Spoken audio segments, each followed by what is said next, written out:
off a few minutes. I need to pop off a few minutes before 1 to hop over to something else, but I'm happy to share this time with you and make sure that as much as I can, at least, that you get out of it what is helpful for you. So I will go ahead and share my screen. I got to get the chat back up. Looks like, okay. Sorry, thanks. All right. So without further ado, I'm going to talk today to give you an update on where we've been with this whole thing and why, in a lot of ways, this fall might feel worse than it did in 2020, which is not what any of us, I don't think, were anticipating. But it is a function of kind of a normal set of circumstances that we were hoping to avoid, but did anticipate in a few ways. So I'll share with you like sort of contextually what that means, and then also kind of what we do about it, right? I'm going to talk about burnout and compassion fatigue and grief and loss. I'm going to talk about communication and resilience again, because that's sort of the theme. So this is an update from the previous version of this chart that you may have seen last year. The yellow line has stayed about the same. The yellow line represents the typical disaster recovery pathway that people experience when they go through a large-scale event of any kind, really. So an earthquake or a hurricane. We've been collecting data on disasters for years and years, so we know with a high degree of accuracy how humans respond. And what we were hoping to avoid, but did not, is something called a disaster cascade. And a disaster cascade is when there is more than one large-scale impact that affects a community within the same recovery window from the first impact. So a typical recovery window from a large-scale incident is 18 to 24 months. And the Delta variant, when it was kind of swept through the country and the world over the summer months and into fall, for Washington state, that was August, kind of September, that created a secondary impact and it triggered a disaster cascade statewide. Right now, locally, there have been other things like fires, and up in Whatcom County, they've had a lot of flooding and a variety of other sort of natural disaster elements. But on a statewide level, the Delta variant caused a disaster cascade. So what that means in terms of our mental and behavioral health is that there's a lot of people who are, we're sort of starting with already depleted resources when we get hit again by another impact. So a lot of people are feeling worse right now. And as we get, into the heart of winter, and we've already had daylight savings, the holiday season is tough, given how a lot of people's families and sort of social connections are functioning right now. And so people find themselves on this disaster cascade pathway, which is very, very challenging because, like I said, it's starting from a place where our mental, emotional, and physical resources are already depleted because we're already trying to recover from the beginning of this thing. And we've gone through all of these ups and downs on this pathway, and the Delta variant really sort of reset things, but not in a positive way. So unfortunately, this data doesn't exist after, what is that date on there? October 11th. The Census Bureau, this is a federal survey that's done. They stopped collecting data for November and the end of October. So we don't really know what's happened here. If I were to guess, I would suspect that the rates of anxiety and depression have gone up, and then we might have seen a little bit of dip the week of Thanksgiving. I don't really know where they would be right now. It kind of depends on individual circumstances a little bit more. But in general, what you want to be aware of is that the demographic group that we are most concerned about right now are people under 20. The data are clear and compelling that there is quite a significant mental health crisis happening for youth, and not just in Washington. The Surgeon General this morning put out a very rare sort of community alert about the mental health crisis for youth. And we are certainly seeing that reflected here in Washington state in terms of how kids are functioning at school, the rates of hospital visits for things, and the behavioral health needs and acuity that we're seeing across the state. So it's not to say that adults are doing great, but comparatively speaking, youth are struggling more right now. Yeah, so key takeaways. The issue with the disaster cascade is that it affects all of the systems, right? So healthcare and economic and sort of some of the social things in addition. And as these variants continue to unfold, I saw a comment in the chat about Omicron, and we don't know, like we've had a lot of variants in between the primary version of COVID and the Delta variant that didn't trigger full cascades. So we're still waiting to see what is actually going to happen with Omicron. It's possible. And it's possible too that a disaster cascade gets triggered by things that have nothing to do with COVID directly, right? It can be a secondary thing, or it can be a natural disaster. So it's something to kind of keep in mind. But the other thing also is that even in the context of a disaster cascade, resilience is still the most common outcome. So resilience can be a measurable thing, but it's not something that you achieve and then you're done. It's a process that people use to adapt to really, really changing circumstances.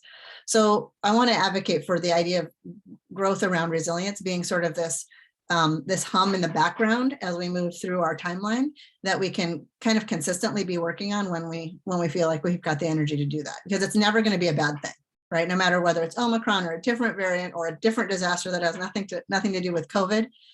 Working on those active coping skills and resilience building is always going to pay off. So other things that are going on right now. One of the strongest recommendations I can make today is that we take time before we respond to other people. I'm going to explain neurologically why that's so important, but our brains are so tired in a double disaster like this, or triple in some cases, but our brains are so tired that we tend to misperceive input and then react in a defensive position in order to try and protect ourselves. Our brains are so keyed into what the potential threats may be in our environment that when a stranger cuts us off on the road, or we get an email about a staffing shortage or a budget change at work, or we get a flat tire or something unexpected happens, our body tends to perceive that thing as being threatening to us rather than challenging. And I'm going to come back to that idea.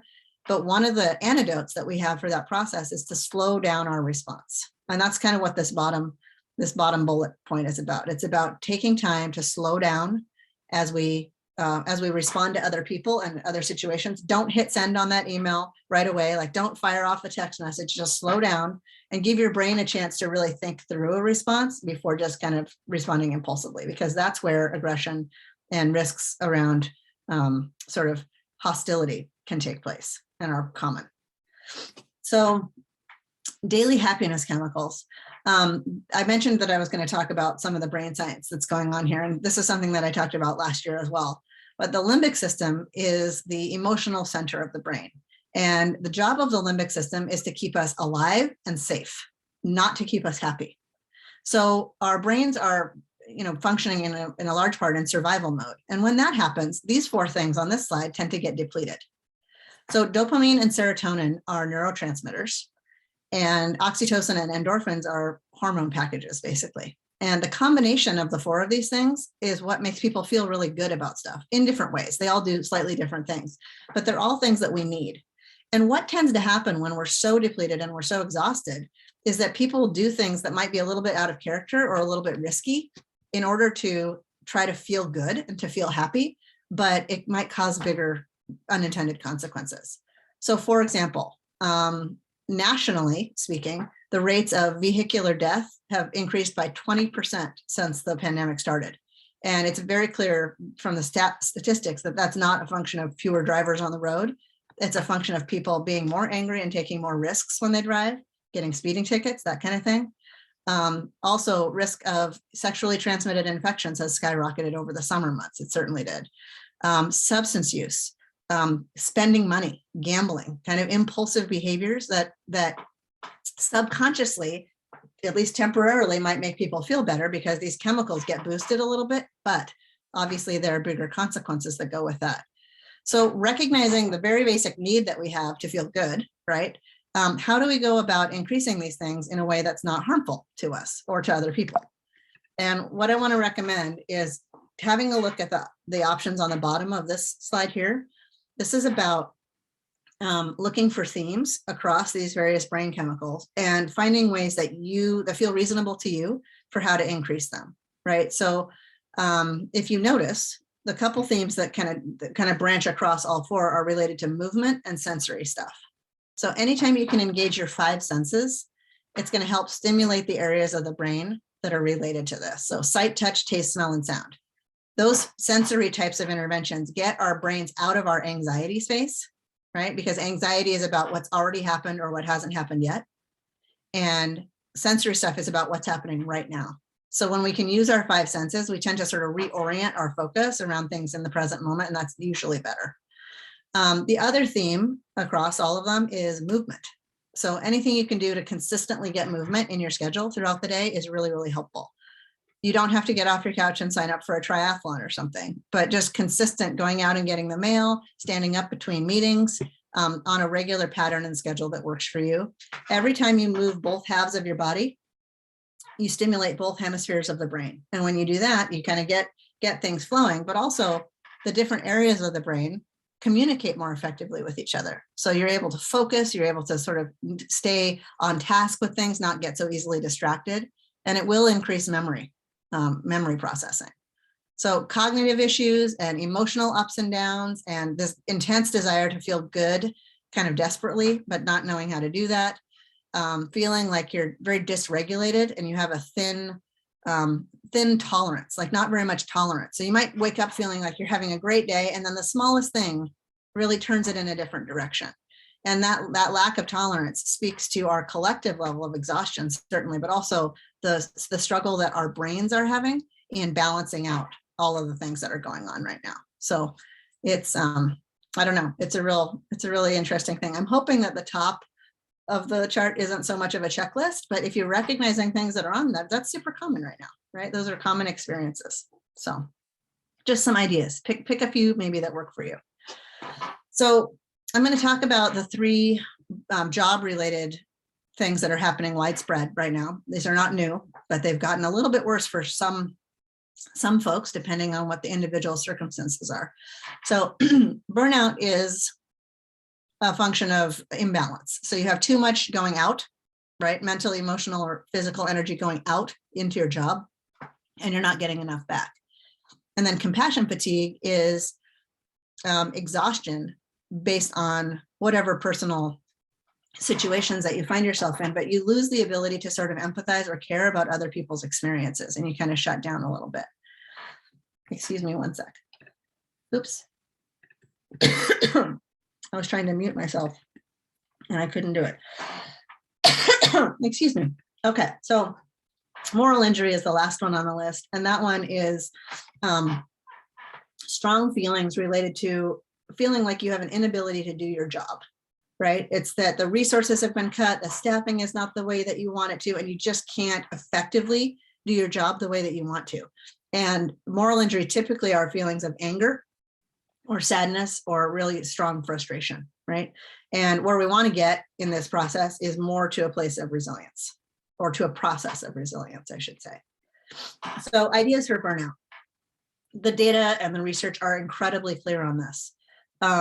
We do a terrible job in the United States of having boundaries around work. There was a meme that went around this last summer. I'm sure some of you are familiar with it, but it said, an out-of-office reply in Europe says something like, "I'm backpacking for the summer, I'll catch you in September," which obviously that's an exaggeration, but it's a meme. And then on the bottom of it, it said, an out-of-office reply in the United States says, "I'm having kidney surgery on my lunch hour, but you can reach me on my cell phone," right? So, okay. So memes are funny to me because there's a piece of them that reflects an element of reality that we're all dealing with. I'm happy to share the slides. So I'll make sure Emily has those and can pass those out. Anyway, burnout is a function of, in part, right? The easiest way to reduce burnout is to have better boundaries. And all of us really need to get better at that. In a work culture type of a framework, it's one of the hardest things for us all to do. So what I want to recommend are 3 buckets for your time. So on duty time, when you're at work, you're tackling your job, you're focused on that, right? And then you have your on-call. I don't know what's going on with the audio. Sorry. On-call bucket is when you're answering emails. It might be after hours, or you're available for emergencies, but you're not technically in your duty range. I encourage people to really think concretely about what their on-call window should look like, right? It's not just 24/7. It needs to be more regulated than that. And then your off bucket is time that is as unrelated to your day job as is possible, and it's protected. So you are just flat not available. Now, I'm not suggesting at all that there needs to be a certain number of days or a certain number of hours that you do this, but there has to be 3. So however you choose to organize that for yourself is fine, as long as you can support each other in having 3 3 buckets related to your work. So for compassion fatigue, one of the things that's happening is that because our limbic systems are so busy scanning for the next threat, wherever it might be from, that our brains actually have less of an ability right now to pay attention to the good stuff that's happening. And the consequence of that is compassion fatigue. We get our emotional fill up from our work from something that's called compassion rewards.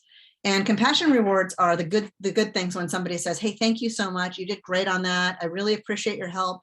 Kudos, congratulations, whatever it is, all the good stuff, right? And because our brains on a very, very basic level are still trying to keep us safe by focusing on where the next threat may be, we actually don't listen very well, and we don't internalize when somebody says, hey, great job. Because it's not a threat, our brain says, okay, next. Right? Like water off a duck's back. It just does not sink in. And so it really behooves all of us to go a little bit extra with how we call out success, really acknowledging time, acknowledging effort, and letting our bodies and our brains have an opportunity to let the good stuff sink in. Because guess what? It's happening. It is still happening, and it's been happening this whole time, but we honestly have less of an ability right now to pay attention to it. So if we can collectively boost each other up by acknowledging things kind of in an over-the-top way, that's going to help with this. Compassion fatigue is really tough because you don't want to push it too hard, right? When you're flying on an airplane, they say, put your oxygen mask on yourself first before you help the person next to you. And that's a rule for a reason, right? It's not an option. It's a mission critical survival thing. And you can't offer empathy and compassion to other people when you don't have the personal capacity to do it. That's an indicator that you need to spend some time refilling your own teapot, so to speak. I'm going to use metaphors all over the place. And then trying to care for other people. But it doesn't go in a reverse order, right? It's one at a time. So next on the list is the moral injury issue. Moral injury was developed as a term from wartime field hospitals, when you would be in a battlefield situation and literally not have enough beds or doctors or blood or whatever the case may be. It has been much more widely applied in COVID to all kinds of job roles and functions. So it's triggered by environmental circumstances, and that's the key. Moral injury is caused by environmental conditions that prevent us from doing our job. So it's not a function of a personal shortcoming. It's not like a mistake that somebody is making. It is a function of the circumstances. And we need to kind of keep ourselves grounded in that. I'm sure that many of you have heard already the story or parable of the starfish on the beach. That's a really good one to keep in mind for moral injury. There's a storm that washes up 10,000 starfish on the beach, or some large number. And a man is walking along the beach, an old man walking along, or old woman, tossing each one back into the ocean one at a time. And a child comes up and says, why are you bothering with that? Can't you see you're never going to save them all? And she turns to the child and she says, but it matters to this one. And she picks up the next starfish and tosses it back into the ocean to save it.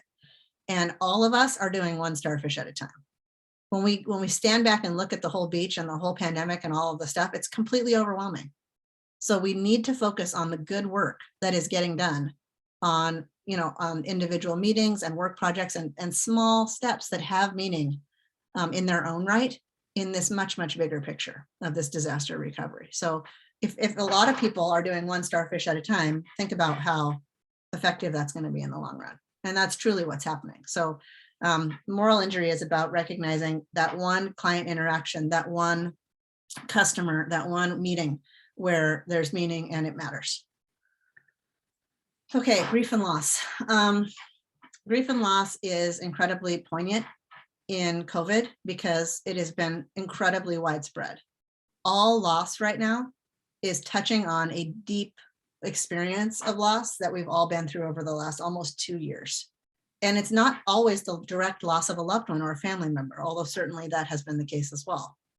Loss and bereavement can be related to the loss of a security, like employment security or financial security, the loss of social relationships and loved ones. Sometimes our relationships have fallen apart in this context. Loss is, also about grieving the loss of loved ones who are no longer in our lives because of this disaster. So any loss that we feel is likely to be that much stronger right now. And it might feel disproportionate, but when you consider all of the things and the timeline, it kind of makes sense. And so I just want to normalize really intense reactions to grief and loss, especially like over these holiday months. It's challenging. It's very challenging for people. There can be a tendency for us to be like, oh, we need to be joyful right now. But for some folks, that is not the reality of the experience of this holiday season. And so really just meeting people where they are and being willing to learn more about their experience, that is how we support each other. It's not about trying to make someone feel better. That's actually not very helpful. But it is about asking open-ended questions to learn more about what someone else's experience is. From a leadership perspective, and from a friendship perspective too, we want to encourage people as much as possible not to make impulsive, large-scale decisions, right? I was mentioning at the very beginning how we're all kind of keyed up to just do things to make ourselves feel better, but risks are high when it comes to doing that when they're big ticket items like buying a new car, selling the house, or whatever, right? If you really want to do those things, no problem, but wait a little while. Don't do it impulsively. That's all I'm suggesting. And then really supporting each other and being creative for how to process loss, right? We need to participate in things. We need to walk through whatever the path is that works for us on grief and loss, but we have to be a little bit creative with COVID about how to do that because maybe our traditional options aren't available to us. So active listening is the #1 recommendation here. I'm going to come back to it, but that's the five-star recommendation for today. If there's only one thing you remember, I would love for it to be active listening about this. So a little bit on communication. I'm going to talk about these 3 things. So zones of regulation, active listening, and de-escalation. Zones of regulation are around recognizing where you are when you're trying to communicate with other people and where the other person is, right? So where we want to be is in the green zone, but we're usually not there. If we are trying to move from either blue or yellow into green, the easiest, most effective way to do that is movement. So moving both halves of your body, again, stimulates both hemispheres of the brain. And when you get both hemispheres of your brain going, you are able to focus, you're able to be logical, you're able to do a little bit of problem solving as well. And that's where people can remember and learn, is in the green zone, much more effectively. So movement is the key. If you are in the red zone, or the person you're talking to is in the red zone, it takes about 30 to 60 minutes for the body to reabsorb adrenaline that has been released when someone is emotionally flooded, right? So when you're flooded, you've got too much limbic system activity, and it's going to take at least 30 to 60 minutes for someone to be able to transition from red to green. So continuing to press the issue and go after it is not going to work when someone is in the red zone. It needs to be time and space. So active listening is the thing, right? This is the thing in disaster recovery that we know is incredibly helpful for people's behavioral health in general. Active listening is not a therapy session. It's not Junior Woodchuck psychology stuff. It is just listening to somebody with a different intention. Usually when we listen to people, we're trying to fix something or solve a problem. You tell me what the issue is, I help you walk through it, and then we're done. Bing, bang, boom. Active listening goes this way. It doesn't go from A to Z. It goes deeper in A. Tell me more about that, right? Open-ended questions. So how are you really doing right now? What's going on with your kids lately? How do things feel for you, right? You can choose any who, what, where, when, why question that's open-ended, but it's about asking more in order to deeply understand and express care or empathy. The only exception to engaging in active listening is that if you personally are suffering from compassion fatigue and you can't, then don't try. It only works when the person who's listening is really able to engage with the speaker in this way that's effective. This is a model that I developed a few years ago now about how to help de-escalate. And there is so much anger out there right now. So this is kind of helpful, I think, for a lot of us. The first piece in this model is to recognize what's going on with all the anger. Anger is what we call a bodyguard emotion. At least that's what I call it. Anger protects us. And it usually protects us from feeling other things that are more challenging to feel. Anger is culturally appropriate in the United States. It's culturally supported to be angry. And it's an externalized emotion, which means I can be angry with you or with the situation or out at this thing, right? The emotions that are harder to process for humans in general are fear and sadness. Those are usually deeper level, right? So our brain goes to anger immediately when in fact, what we might be experiencing on the inside is fear or sadness. With COVID specifically, one of the most common fear-related emotional experiences is powerlessness, right? And it's in all directions. So what I mean by that is that there's powerlessness around this disaster. Like, how many variants are there? Like, this is not how I wanted to be reminded of the Greek letters of the alphabet, right? Or learn about them. What is that? So please stop with all the variants, right? We don't have any control over that. That's one aspect. Another aspect of powerlessness is all the vaccines and the mandates and the rules. Like, I want to be in charge of my life and I feel like I'm not, right? Another aspect of powerlessness is feeling like I have done everything I can to end this pandemic, right? My family, the vaccines, like I'm following all the stuff, and other people are preventing this thing from getting done. I'm not in charge. So no matter what your perspective is, or however you're feeling about it, powerlessness is a really strong theme across everything. And that's fear, right? People don't like to not be in control of things. And when people are afraid, they act out in anger almost all the time. So anger is just really, really, it makes so much sense to me right now based on what we're all going through. What you want to do is monitor your own reaction first, right? If you get mad back, that's escalation, not de-escalation. So keep your tone of voice kind of calm, slow down the rate of your speech. I know I'm one to talk on that. Keep your hands out of your pockets, don't cross your arms, that kind of thing. Be aware of physically where you are in proximity to the other person.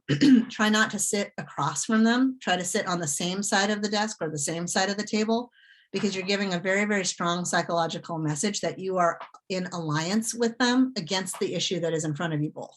You're not against them, right? If you're sitting down across from someone, it can give this message. You want to be on their team.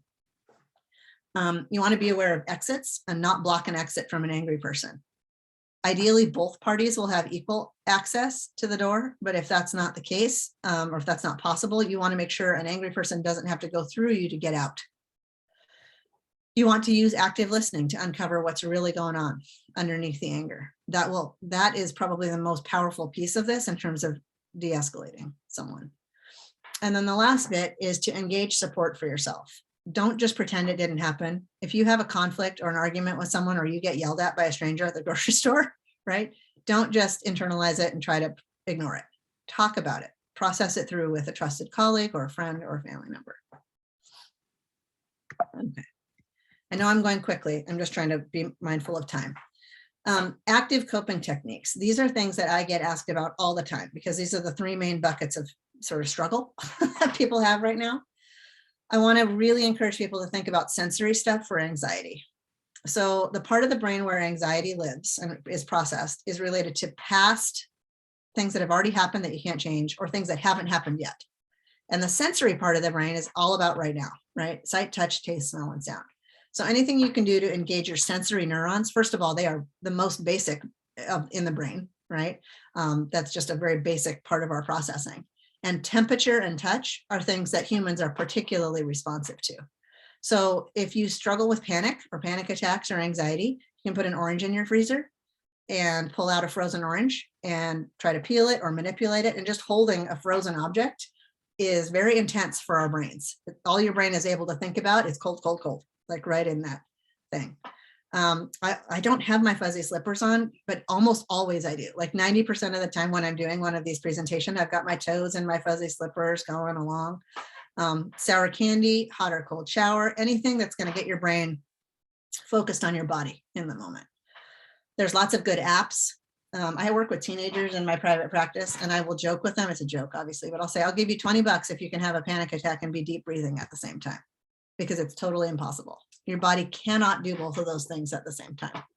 So it's a little bit sort of flippant, but teenagers sometimes appreciate that, that perspective. So yeah, the deep breathing thing, it does help. For exhaustion, it's usually that your brain won't turn off or it wakes you up at 3 o'clock in the morning. One of those two things. Please pay attention to caffeine and alcohol and sugar, and be moderate about those things, especially closer to bedtime. And then Don't turn on your phone in the middle of the night. Like, don't pick up your phone at 3 in the morning if your brain wakes you up. Grab a notepad and write stuff down to get whatever that email message is you have to send, get it out of your head and onto the piece of paper. And then for depression, make a list of things that you can stick on your refrigerator. Maybe that will stop you from snacking so much, because stress eating is another common experience right now, especially in we're getting into holiday snacking season, right? So, or we're already in it. So put a list on your refrigerator of things that you know make you feel better, things that take anywhere from 2 minutes to 5 hours.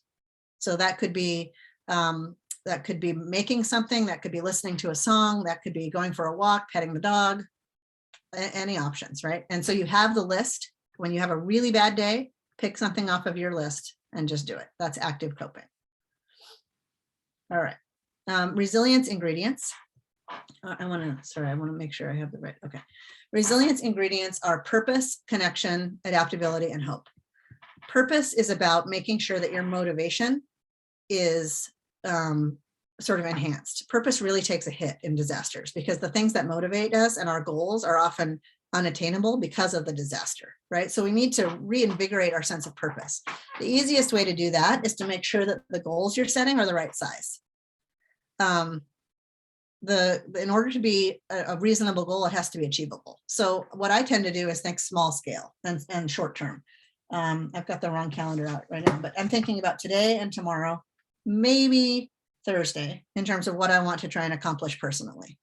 And it gives me a higher opportunity to actually achieve success when I do that, which is motivating.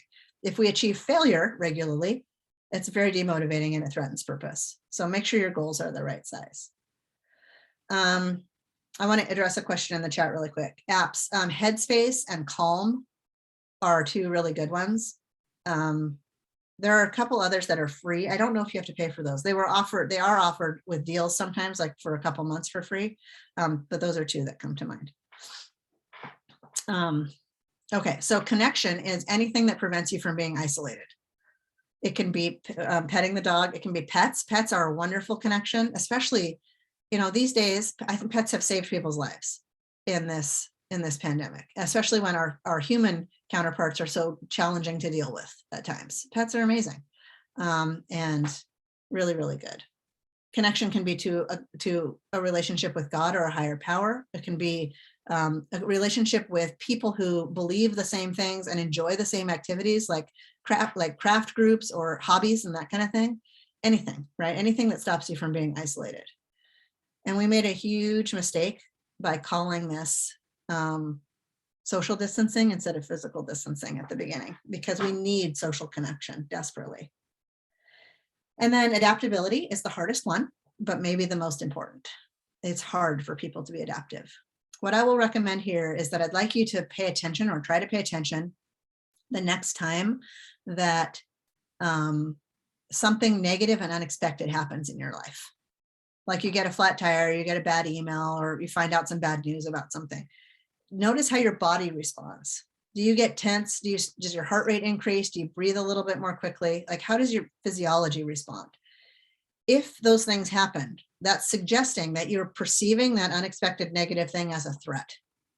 Where we want to get is to respond to those unexpected negative events as challenges. Because it's like, okay, my kids are home on quarantine again for another 7 or 10 or whatever the days are in your school district. My kindergartner was out twice for 2 14-day quarantines in the first 2 months of school. It was horrible. And that is not something I wanted to adapt to, but we had to, right? If we don't adapt and figure out a way to make it work, even though it's terrible, there's not another option that's psychologically reasonable, right? And there's been plenty of breakdowns and plenty of ups and downs for all of us. But the idea is that we perceive something as a challenge to overcome rather than a threat. And when we do that, the byproduct is hope. You get more hope when you start perceiving unexpected things as challenges. It's like, all right, what are my options? What are my resources? How do I break this down and overcome it? To use the metaphor or analogy, it's kind of both, of a tree for resilience. The purpose is the fruit of the tree. What are you producing and doing?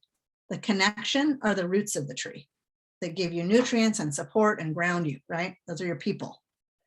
Adaptability is the trunk of the tree, and the trunk has to sway in the storm or it will crack and break. It's essential. And hope is like moss that grows on the north side of the tree. It's realistic. The hope likes it over there where it's dark and cold and there's no light and all that kind of thing. Hope is always part of disaster recovery because there are opportunities that are realistic that we may not have ever considered before. It's always sort of there on the other side of the coin that we're not paying attention to because we're so busy trying to survive. So hope is the other stuff. And it's always there. It's realistic. Okay. Summing up, to thrive. Tasha, I feel it. I've been there so many times. Yes. So we want to continue talking about this stuff. We don't want to let behavioral health kind of slip into the ether and not be front and center. We brought it here. Let's keep it there. Let's talk about what we know and what we don't know and keep it part of the conversation. Let's include health, all of health in our work and in our rest of our life. Let's just make this a mission critical thing, right? Let's focus on regulation. It's about taking a pause before you respond. Don't hit send on that text message. Just really think before you respond to other people. Let's think about integration. Integration is another piece that is psychologically related to health. It's around your thoughts and your feelings and your behaviors being on the same page, meaning that you don't act in a way that's very inconsistent with how you're thinking and feeling. Now, I acknowledge that there are times when you can't just fall apart, even though that's how you're feeling on the inside. But as congruent as we can try to be, that's related to general better health. Values and vision are about identifying what your core values are that map out how you can engage with other people, right? So if you are behaving and responding and communicating in a way that is consistent with your core values, those interactions are always going to go better. If you feel sort of ungrounded and untethered to those things, then it's really, really hard to have confrontation. And it's really, really hard to have difficult conversations because you don't have a foundation that you're operating from. The two core values that I'm personally focused on the most right now are gratitude and patience. My children give me lots of opportunities to practice patience, even though it's incredibly hard. So looking for opportunities, if I want to be a patient person, because that's a core value, then part of my goal for myself is to try to engage that in all of my interactions with people. And that's not always going to go well. I can't always do that, but I can try. And it gives me a foundation.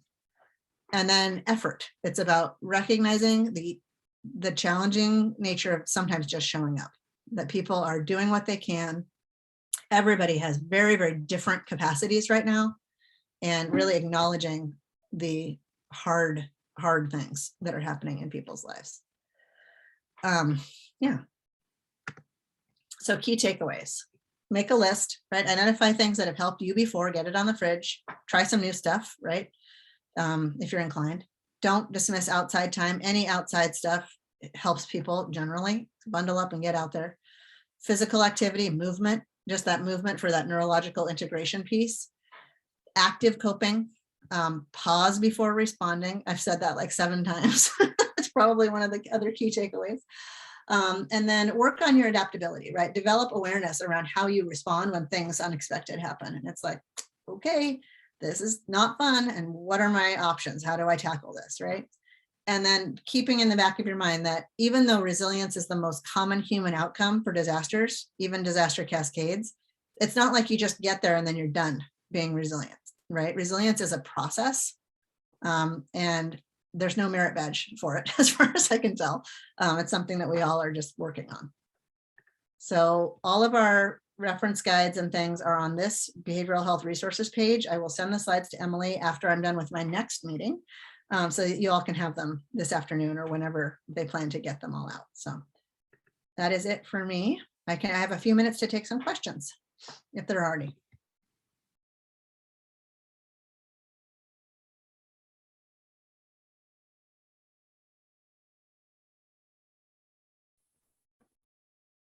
You're on mute, Emily.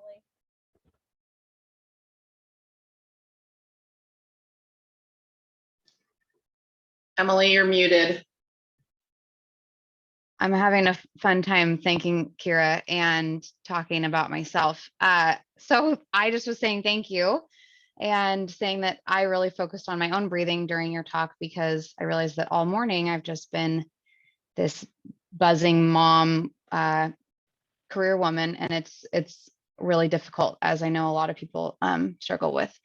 So thank you. And I'm seeing a lot of notes in the chat. And we have recorded this presentation and we'll be posting it to the YouTube.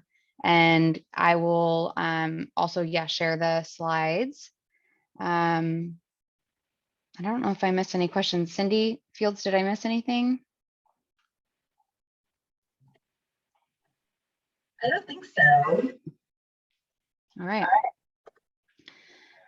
Ah,